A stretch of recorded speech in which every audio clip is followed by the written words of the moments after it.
ద్రవ్యోల్బణ కట్టడికి ఆర్బీఐ వడ్డీ రేట్ల పెంపు నిర్ణయం తీసుకుంది. అయితే ఇది ఇప్పటికే ధరాభారంతో అల్లాడుతున్నటువంటి సామాన్యులకి మరింత కష్టాల్ని తెచ్చిపెట్టనుందని నిపుణులు చెబుతున్నారు. తాజాగా ద్రవ్య పరపతి సమీక్షలో ఆర్బీఐ ఈ నిర్ణయం చేపట్టింది. ఓవైపు అధిక ధరలు, మరోవైపు చమురు వాతల వేళ వడ్డీ రేట్లతో ఆర్బీఐ సైతం బాదుడే బాదుడు కార్యక్రమాన్ని చేపట్టనుందని తెలుస్తోంది. ఈ నిర్ణయం ప్రతి రంగంపైన పడనుండడంతో సామాన్యులు లబోదిబోమంటున్నారు. ద్రవ్యోల్బణం కట్టడికేనని ఆర్బీఐ చెబుతోంది. వడ్డీ రేట్ల భారం ఇప్పటికే మోత మోగిస్తున్న ధరలను మరింత పెంచనుందని నిపుణులు చెబుతున్నారు. దీంతో బ్యాంకులు సైతం గృహ ఇతర రుణాలపైన వడ్డీలను భారీగా పెంచేస్తున్నాయి. గృహ నిర్మాణం, ఉన్నత విద్య, వ్యాపారాలకు రుణాలు తీసుకున్న వారిపై మరింత భారం తప్పదా? ఇప్పటికే నిత్యావసరాల ధరలతో లబోదిబమంటున్న సామాన్యులపై వడ్డీ రేట్ల రూపంలో మరో పిడుగు పడనుందా అంటే అవుననే సమాధానమిస్తున్నారు ఆర్థికవేత్తలు. ద్రవ్య పరపతి విధాన సమీక్షలో కీలక వడ్డీ రేట్ల పెంపు తథ్యమని అంచనా వేస్తున్నారు. నిత్యావసరాల ధరలు ఆకాశానంటుతూ ద్రవ్యోల్బణం అంతకంతకు పెరుగుతున్న ఈ సమయంలో సామాన్యులకు రిజర్వ్ బ్యాంకు మరో షాక్ ఇవ్వడం ఖాయంగా కనిపిస్తోంది. గత నెలలో రెపో రేటును 40 బేసిస్ పాయింట్లు పెంచి 4.40% చేర్చిన ఆర్బీఐ మరోసారి వడ్డీ రేట్లను పెంచనున్నట్లు తెలుస్తోంది. 2020 మే 22న చివరిసారిగా వడ్డీ రేట్లలో మార్పులు చేసిన ఆర్బీఐ గత నెలలో ద్రవ్య పరపతి విధాన సమీక్ష లేకుండానే వడ్డీ రేట్లను పెంచింది. దీంతో అనేక బ్యాంకులు కీలకమైన వడ్డీ రేట్లలో మార్పులు చేశాయి.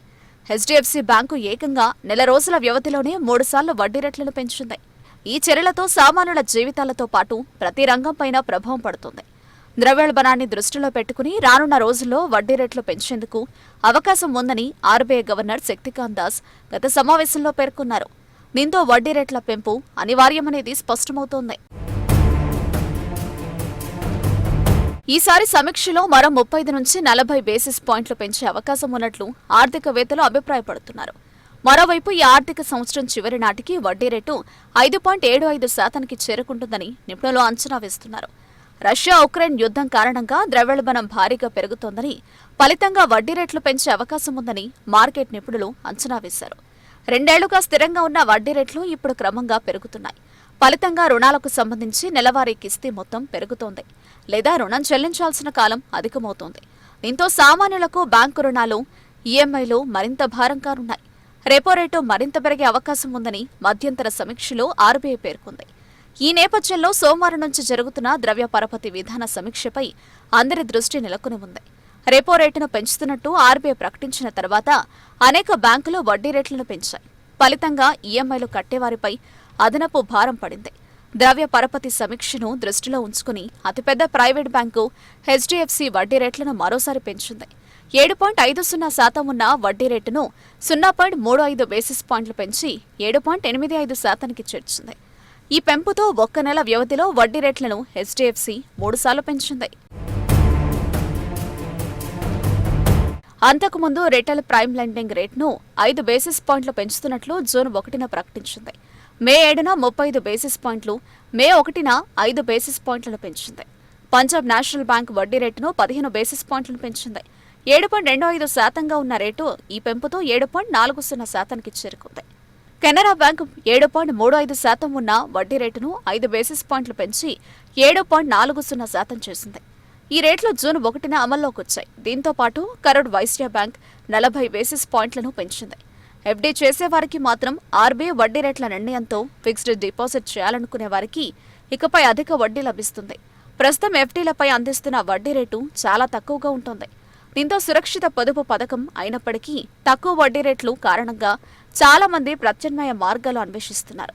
వడ్డీ రేట్లు పెంచిన నేపథ్యంలో బ్యాంకులు ఆ మేరకు ఎఫ్డీలపై వడ్డీ రేట్లను పెంచనున్నాయి.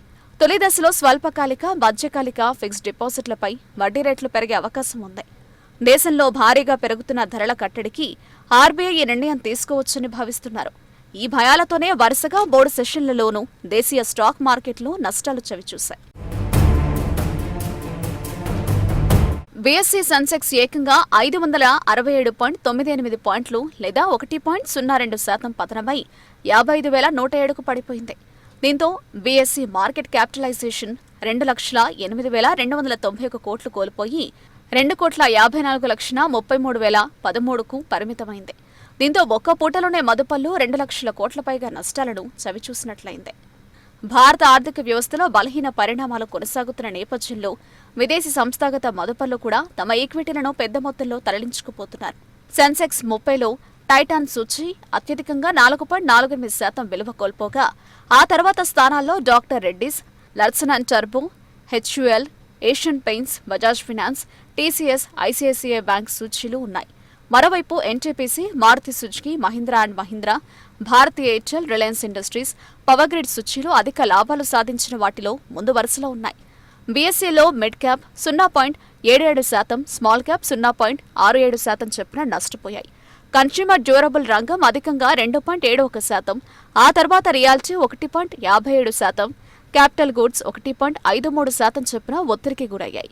బీఎస్సీలో 2011 స్టాక్స్ ప్రతికూలతను ఎదుర్కోగా 1286 సూచీలో లాభాల్లో 121 స్టాక్స్ యథాతథంగా నమోదయ్యాయి. సాధారణంగా ప్రజలు తమ వద్ద సరిపడా డబ్బు లేనప్పుడు ఏదో ఒకటి తనఖా పెట్టి బ్యాంకుల నుంచి రుణం తీసుకుంటారు. ఈ రుణంపై వడ్డీ కడతారు. అయితే బ్యాంకుల వద్ద కూడా ఒక్కోసారి నిధుల కొరత ఏర్పడుతోంది. అలాంటప్పుడు ఈ బ్యాంకులు ఆర్థిక సహాయం కోసం సెంట్రల్ బ్యాంక్ ఆర్బీఐను ఆశ్రయిస్తాయి. ఈ కమర్షియల్ బ్యాంకులు సెక్యూరిటీలు లేదా బాండ్లను విక్రయించడం ద్వారా ఆర్బీఐ నుంచి నగదును తీసుకుంటాయి. సాధారణంగా ప్రజల వద్ద అన్ని ఖర్చులు పోను అదనపు డబ్బులు మిగిలినప్పుడు వాటిని బ్యాంకులో డిపాజిట్ చేసుకుంటారు. వీటిపై వడ్డీని బ్యాంకులు ప్రజలకు చెల్లిస్తాయి. అయితే కమర్షియల్ బ్యాంకుల్లో కూడా అవసరానికి మించిన నగదు ఉంటుంది. ఈ నగదును బ్యాంకులు సెంట్రల్ బ్యాంకులో డిపాజిట్ చేస్తాయి. ఆర్బీఐ రెపో, రివర్స్ రెపో రేట్లను బ్యాంకింగ్ రంగం అంతటా అందించే వడ్డీ రేట్లను స్వల్పంగా తగ్గించడానికి, పెంచడానికి ఉపయోగిస్తుంది. దీనివల్ల మొత్తం ఆర్థిక వ్యవస్థ మెరుగుపడుతుంది.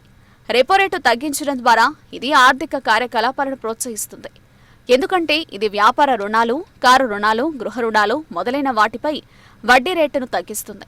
ఇది ప్రజలను డబ్బు ఖర్చు చేయమని ప్రోత్సహిస్తుంది. అయితే దీనికి విరుద్ధంగా డబ్బు ఖర్చు చేయకుండా సేవ్ చేసుకోమని ప్రోత్సహించడానికి రివర్స్ రెపో రేట్ని ఆర్బీఐ తగ్గిస్తుంది.